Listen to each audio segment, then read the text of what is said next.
Now we have another stock that's way on the downside, and that would be Twitter. I don't know whether that's a new low or not. That is a new low. It's a new all-time low. They had earnings report after the bell yesterday, and user growth was completely flat. That means they stayed the same as the last 3-month period at 320 million monthly active people using Twitter. And so what we're learning here is they're also providing not a great outlook for what's going to happen this quarter in terms of making money and ad revenue.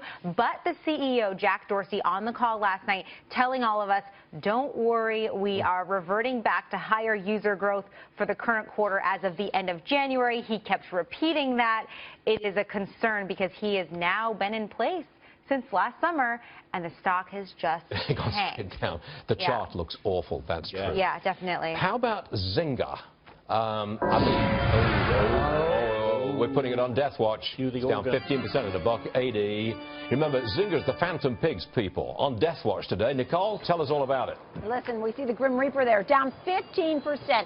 New all-time low for Zynga. And despite the fact that they've done well with 2 games, Words with Friends and Slots, the truth of the matter is they are bleeding for users here. The monthly active users fell 30% to 68 million. They have 10 new games in 2016, but I'm not sure that that's going to help. We'll have to see. Dawn of the Titans. And I will note, #1 loser in the S&P 500 is Mylan Labs, a weak quarterly number, also making an acquisition for over $7 billion of Meta, that's generic drugs, but that is #1 loser. That's down about 15% in the S&P 500. Yeah, #1 loser, down 15%. A name like Mylan Labs. Good heavens. Look at that. Down, yeah, you're right. Down 15% at 42 for Mylan Labs.